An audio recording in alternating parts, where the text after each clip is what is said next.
Power education point channel में आप सभी का स्वागत है एक नए वीडियो में। आज के इस वीडियो में हम लोग देखेंगे यूपी बोर्ड कक्षा 10वीं का पहला चैप्टर जो कि आपका प्रकाश का परावर्तन है।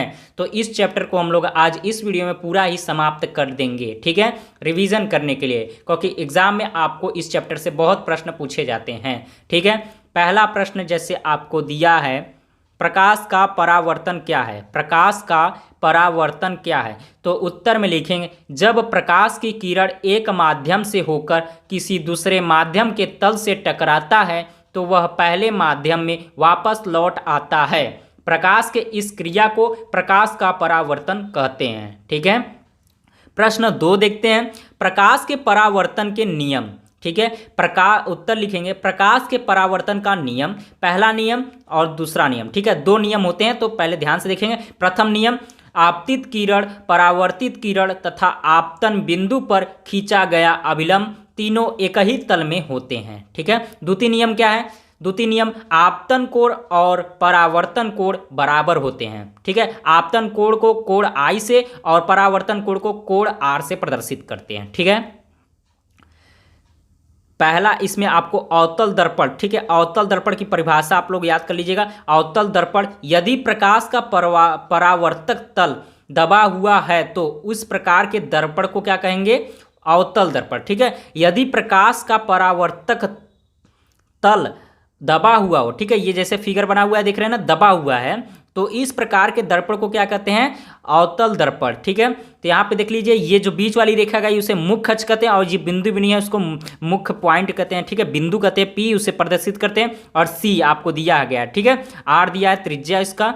ठीक है, ये अवतल दर्पण का फिगर है। अब उत्तल दर्पण किसे कहते हैं? उत्तल दर्पण के लिए आप लोग देखेंगे पहले, यदि प्रकाश का परावर्तक तल उभरा हुआ हो, ठीक है, उसमें दबा हुआ था, इसमें क्या है? उभरा हुआ, तो इस प्रकार के दर्पण को हम लोग उत्तल दर्पण कहते हैं। ठीक है, देखिए इस साइड का मुंह हो गया, ठीक है, ये उभरा हुआ है। ठीक है, त्रिज्या दिया गया है, मुख्य बिंदु मुख्य अक्ष दिया गया है, आप लोग देख लीजिएगा। ठीक है, अब उत्तल दर्पण भी खत्म हो चुका। ठीक है, अब दर्पण का ध्रुव किसे कहते हैं? दर्पण का ध्रुव किसे कहते हैं?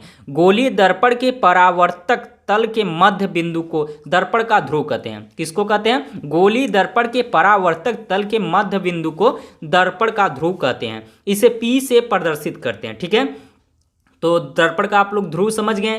ठीक है, जैसे ये फिगर में दिया था आपको P, यहाँ पे P दर्शाया गया है मुख्य अक्ष के बाद ये लकीर वाली में ना, वैसे इसमें भी आपको दिखाया गया है P से। ठीक है, तो उसको क्या बोलते हैं? दर्पण का ध्रुव। अब वक्रता केंद्र किसे कहते हैं? अब ध्यान से देखिए, वक्रता केंद्र जो C से आपको दिया गया था वहां पे। ठीक है, तो गोलीय दर्पण जिस खोखले गोले का भाग होता है उसे वक्रता केंद्र कहते हैं। इसे C से प्रदर्शित करते हैं। ठीक है, C से देखिए यहाँ पे फिगर में आपको प्रदर्शित किया गया है।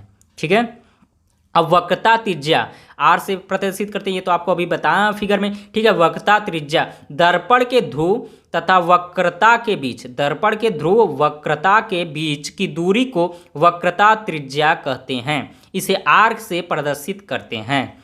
नेक्स्ट देखते हैं, मुख्य अक्ष किसे कहते हैं? मुख्य अक्ष दर्पण के ध्रुव और वक्रता केंद्र से होकर जाने वाली रेखा की मुख्य अक्ष कहते हैं। ठीक है, दर्पण के ध्रुव और वक्रता केंद्र से होकर जाने वाली रेखा का मुख्य अक्ष कहते हैं।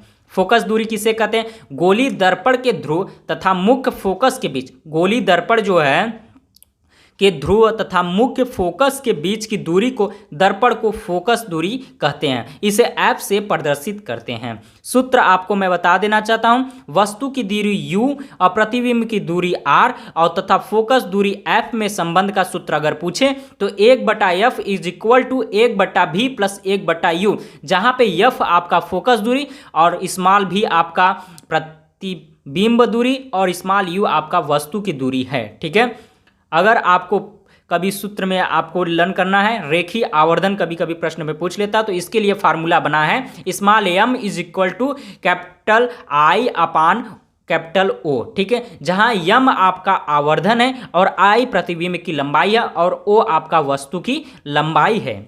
ठीक है, अब बात करते हैं तीसरा फार्मूला, अवतल दर्पण के लिए वास्तविक प्रतिबिंब हो तो इसके लिए कौन सा फार्मूला लगाएंगे? तो यहाँ पे कैपिटल I अपान में कैपिटल O बराबर माइनस स्मॉल v बटे में स्मॉल u। तो ये अवतल दर्पण जब रहेगा, वास्तविक प्रतिबिंब रहेगा, तब ये फार्मूला लगाना है। ठीक है, अगर दूसरा इसमें पॉइंट देखते हैं, फोर्थ है, अवतल दर्पण या उत्तल दर्पण हो तो क्या लगाएंगे, आई बटे में ओ बराबर भी बटे में यू। ठीक है, अवतल दर्पण का आप चिन्ह याद कर लेते हैं। ठीक है, चिन्ह याद कर लेते हैं। अवतल दर्पण में कौन कौन सी चीज, वस्तु, दूरी, लंबाई, फोकस, प्रतिबिंब, कौन कौन से चिन्ह से प्रदर्शित करते हैं। ठीक है, अगर अवतल दर्पण में वस्तु की दूरी यू हो तो वे ऋणात्मक होगी। ठीक है, अवतल दर्पण में प्रतिबिंब की दूरी भी क्या होती है, हमेशा माइनस होती है। ठीक है, अवतल दर्पण में फोकस दूरी एफ क्या होता है, हमारा ऋणात्मक होता है। अवतल दर्पण में वस्तु की लंबाई ओ क्या होती है, हमारा धनात्मक होता है। और प्रतिबिंब की लंबाई आई इसमें क्या होती है, माइनस होती है। माइनस माने ऋणात्मक। ठीक है, उत्तल दर्पण का चिन्ह, अब उत्तल दर्पण में देखते हैं, उत्तल दर्पण में कौन कौन सा, इसमें देखिए अवतल दर्पण में आपको केवल वस्तु की लंबाई ओ अवतल में प्लस धनात्मक रहेगा। केवल अवतल दर्पण में किसका, वस्तु की लंबाई धनात्मक रहेगी, बाकी सब ऋणात्मक रहेगा। ऐसे उत्तल दर्पण में देखते हैं, उत्तल दर्पण में आपको वस्तु की दूरी यू माइनस रहेगी और प्रतिबिंब की दूरी भी धनात्मक रहेगी और फोकस दूरी एफ धनात्मक और वस्तु की लंबाई ओ धनात्मक और प्रतिबिंब की लंबाई आई वे भी धनात्मक। तो समझ गए, अवतल दर्पण में आपको ओ धनात्मक होता है और उत्तल दर्पण में यहाँ पे ऋणात्मक होता है। ठीक है, और अवतल दर्पण में वे जो वस्तु की लंबाई ओ होती हुए धनात्मक होता है और उत्तल दर्पण में जो वस्तु की दूरी यू है इसमें ऋणात्मक रहता है। ठीक है, समझ गए, अवतल दर्पण में आपका वस्तु की लंबाई ओ क्या होता है, धनात्मक, और उत्तल दर्पण में वस्तु की दूरी यू क्या होती है, ऋणात्मक। बस यही दो अंतर थे आपको याद करने के लिए। ठीक है, ये चिन्ह आपको सवाल हल करने के लिए समय लगता है। ठीक है, अगर ये चिन्ह याद रहेंगे तो आप जल्दी से जल्दी ही कर लेंगे। ठीक है, तो वीडियो कैसा लगा कमेंट करके जरूर बताइएगा। आज के लिए इतना ही। पावर एजुकेशन पॉइंट चैनल पे नए हैं तो चैनल को सब्सक्राइब कर लीजिए। धन्यवाद, आज के लिए इतना ही।